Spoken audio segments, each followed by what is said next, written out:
अध्यक्ष महोदय, मैं आपका धन्यवाद देना चाहता हूं कि इस महत्वपूर्ण विषय पे मुझे बोलने का मौका दे रहे हैं।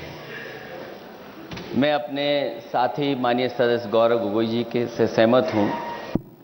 बहुत सारे महत्वपूर्ण उन्होंने बिंदु उठाए और अध्यक्ष महोदय,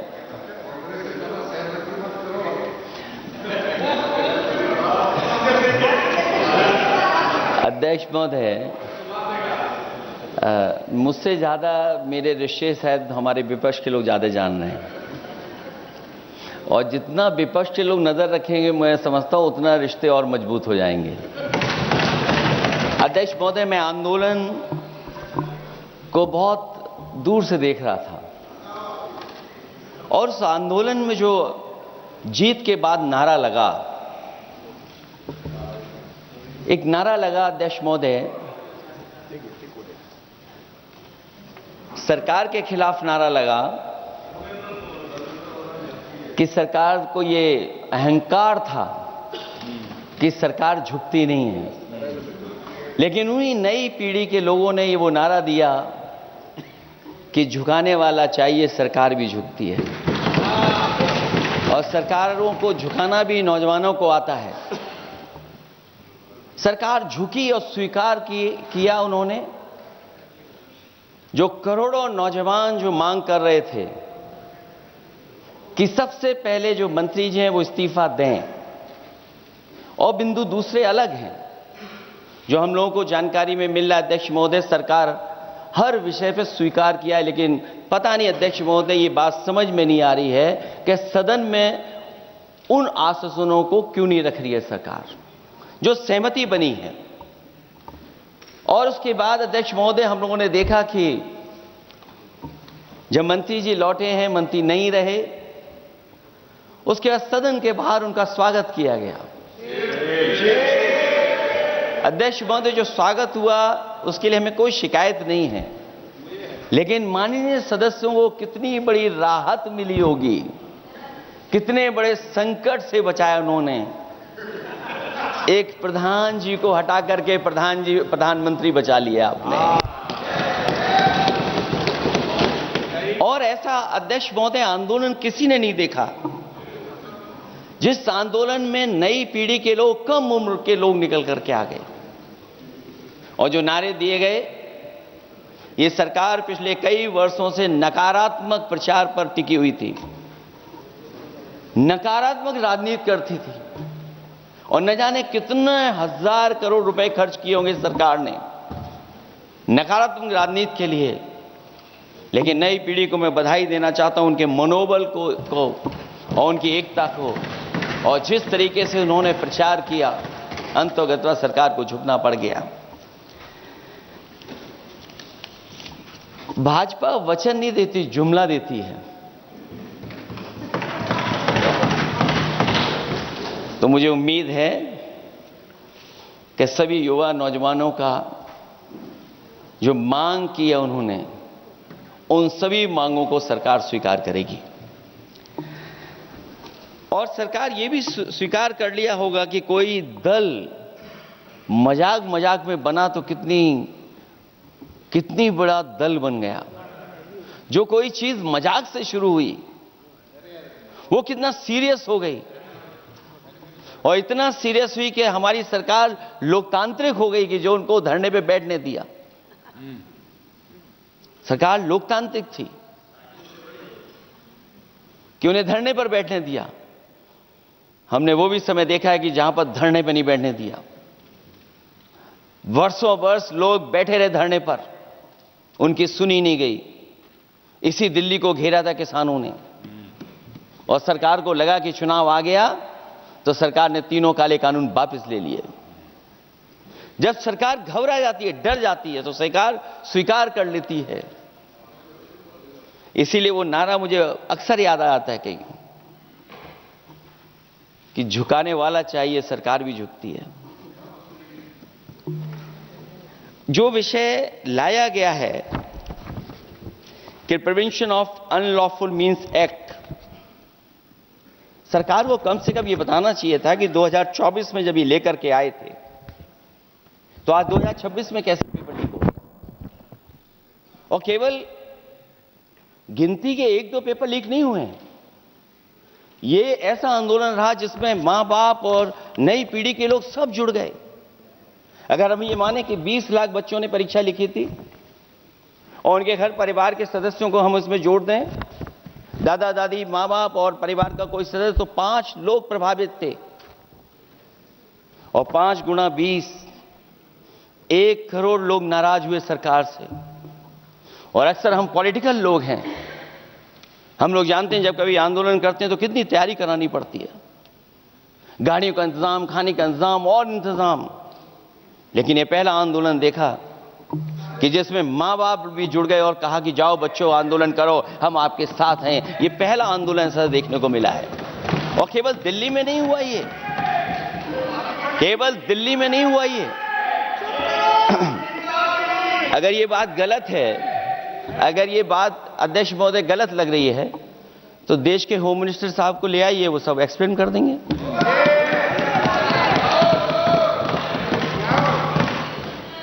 पहला आंदोलन जिसमें मां बाप ने साथ दिया, क्योंकि परीक्षा से कितना दुखी हैं लोग।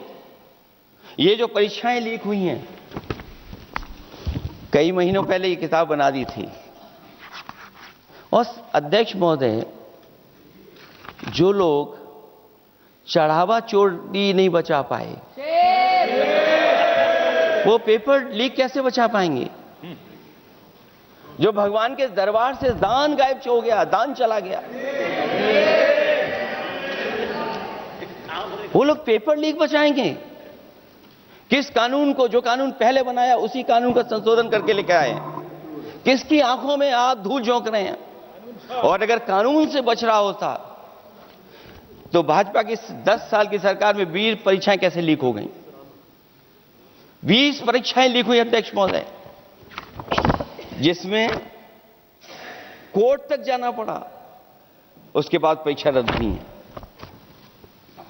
दरोगा भर्ती का पेपर लीक हो गया, जूनियर इंजीनियरिंग के भर्ती का पेपर लीक हो गया, ग्राम विकास पंचायत अधिकारी का पर्चा लीक हो गया, नलकूप चालक भर्ती का, यूपी टीईटी का परीक्षा लीक हुआ।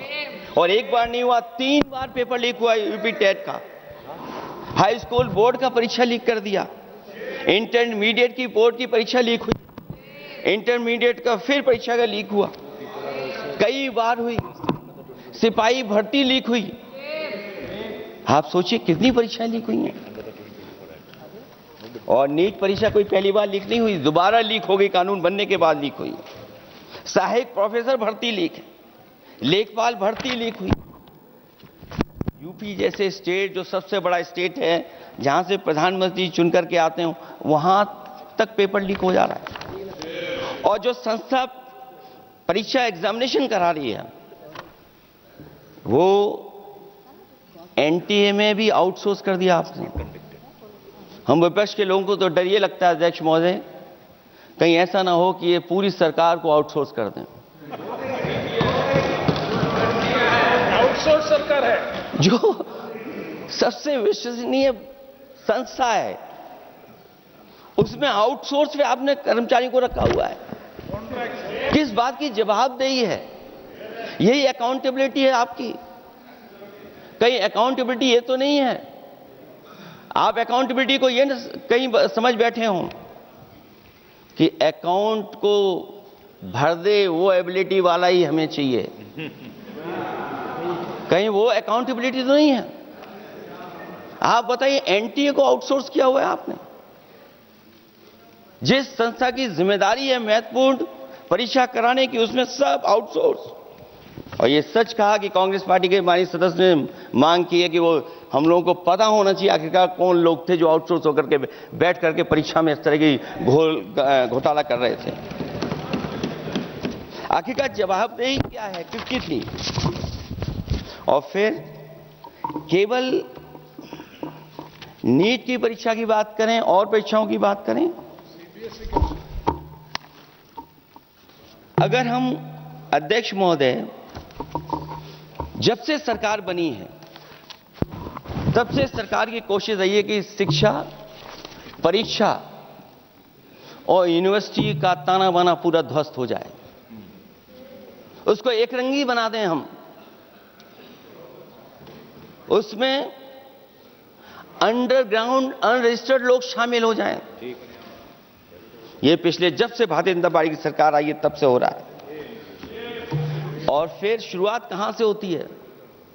क्योंकि आप नहीं चाहते कि देश के गरीब लोग पढ़ें लिखें आगे बढ़ें। सरकार ने सबसे पहले हमला किया प्राइमरी स्कूल पर, और प्राइमरी स्कूल कितने बंद किए हैं आपने? जहां से बच्चे की शिक्षा की यात्रा शुरू होती है। एक गरीब परिवार का बेटा बच्चे कहां से पढ़ करके निकलते हैं? सबसे पहले प्राथमिक शिक्षा सरकारी स्कूलों से पढ़ करके निकलते हैं। हमारे बहुत सारे माननीय सदस्य होंगे, वो उन्हीं प्राथमिक विद्यालयों से पढ़ करके आज इस सदन तक पहुंचे होंगे। आपने सबसे पहले स्कूलों पे हमला किया, और प्राइमरी से लेकर के नौकरी तक पे आपने हमला किया है। युवाओं के भविष्य पर आपने चोट पहुंचाने का काम किया है। और जो प्राइमरी स्कूल जो आपने बंद किए हैं, वो इसीलिए बंद किए हैं आपने कि पिछड़े, दलित और गरीब के वर्ग के परिवारों के बच्चे पढ़ लिख न जाएं।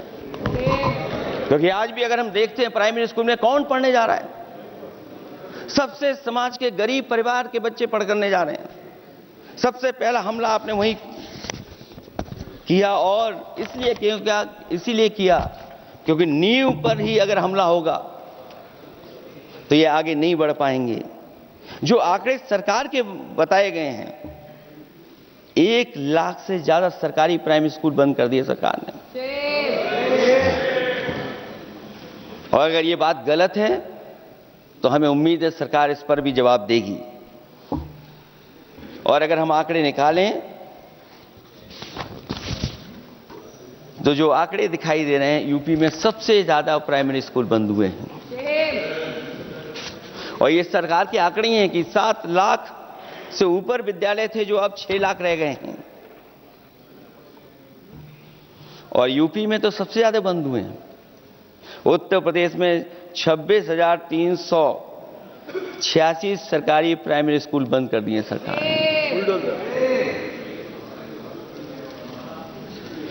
और केवल प्राइमरी स्कूल बंद नहीं किए हैं, नौकरी पे भी हमला किया है। 69,000 शिक्षक भर्ती को लेकर के बड़े पैमाने पर घोटाला किया गया। और घोटाला इतना बड़ा है कि वो सभी कोर्टों में गए हैं और पिछले कई वर्षों से आंदोलन कर रहे हैं। कोई स्थान नहीं बचा अध्यक्ष महोदय जहां पर वो शिक्षक भर्ती के लोग न गए हों।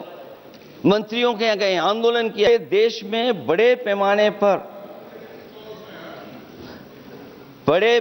पर बोर्ड परीक्षाओं के पेपर लीक किए गए हैं। अध्यक्ष महोदय, हम जानना चाहते हैं कि आखिरकार 10वीं और 12वीं के पेपर लीक क्यों हो रहे हैं? 10वीं और 12वीं के पेपर लीक क्यों हो रहे हैं? इसके लिए अगर कोई सरकार के पास जवाब हो तो बताएं।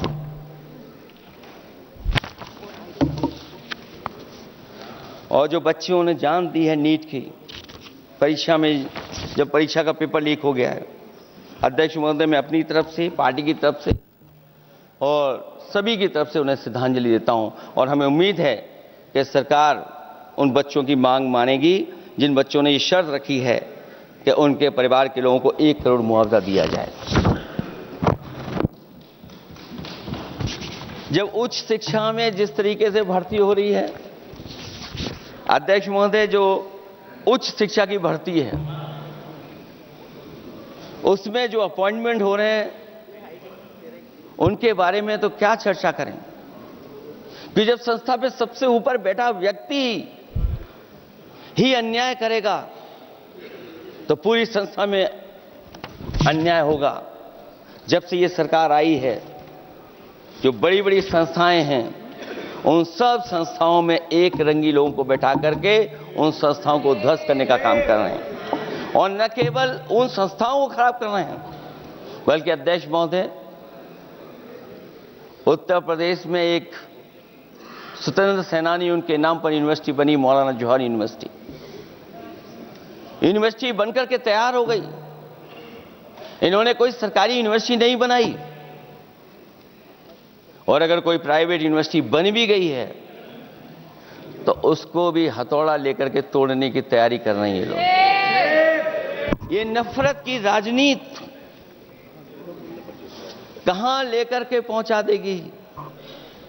और जब से बीजेपी की सरकार आई है तब से नफरत की राजनीति और दूसरे लोगों के साथ किस तरह का व्यवहार हो रहा है, उन्हें कहीं भी न्याय तक नहीं दिला पाई सरकार। और जब नौकरी की बात आ जाए तो अध्यक्ष महोदय, अग्निवीर भर्ती में भी जो हर साल में कितनी भर्ती होती थी, कभी 80,000 भर्ती हुआ करती थी, अब भर्ती केवल 10,000 हो पा रही है।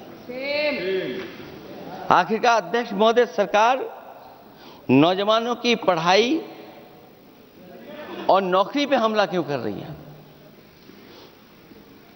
और नौकरी पे हमला क्यों हो रहा है?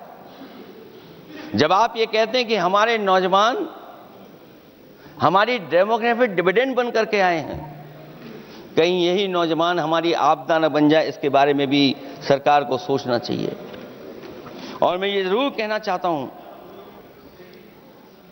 कि अध्यक्ष महोदय, अगर शिक्षा अच्छी होगी, परीक्षा सच्ची होगी, तो तरक्की भी पक्की होगी। और ये तरक्की नहीं चाहते हैं, इसीलिए शिक्षा पर और परीक्षा पर हमला कर रहे हैं। मैं इन्हीं शब्दों के साथ अध्यक्ष महोदय आपका धन्यवाद देता हूं। और जो बिल लेकर के आए हैं आप, बिल तो 24 में भी लेकर के आए थे आप, जो 24 में बिल लेकर के आए तो उसके बाद नीट परीक्षा का पेपर लीक क्यों हो गया, ये आप बता देना मंत्री जी। आपको एक कानून बनाने के बाद दूसरा कानून बनाना पड़ रहा है, ये क्या वजह है? और आपको मंत्री जी का स्वागत इसलिए करना पड़ रहा है कि आपको संकट से बचा लिया। और अगर अखिलेश जी तो समाजवादी है। मैं पूछना चाहता हूं कि छात्रों का आंदोलन के बाद सरकार उनका बात सुन के पार्लियामेंट में बिल लेके आता है, ये अच्छा है, या जो आंदोलन होता है तो उसको कुचलने के लिए देश में इमरजेंसी लगा देता है, वो अच्छा? आप बता दीजिए।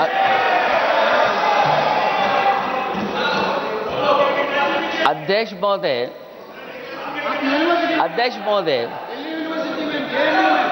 महोदय, मैं इमरजेंसी को तो नहीं देखा हूं, लेकिन इमरजेंसी में क्या क्या हुआ है वो अभी दिल्ली की राजधानी में भी देखने को मिल गया है। आंसू के गैस के गोले और लकड़ी में लगा हुआ कुछ कील का और कांटे की चीजें, उस समय करंट नहीं लगाया जाता था, इस बार करंट लगाया गया। तो ये इमरजेंसी के बराबर ही हुआ है हमला, कम नहीं है। इमरजेंसी से कम अन्याय नहीं कर रहे हैं आप लोग। और याद करिए अध्यक्ष महोदय, अगर इमरजेंसी इन्हें याद आ गई है, अगर इमरजेंसी अध्यक्ष महोदय ने याद आ गई है, तो इमरजेंसी के बाद भी परिवर्तन हुआ था, और हमें भरोसा है कि इसके बाद भी परिवर्तन होगा। और अध्यक्ष महोदय, मैं आखिरी में कहना चाहता हूं,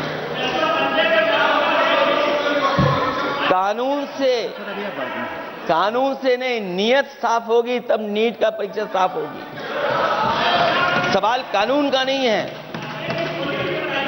आपकी नियत साफ नहीं है।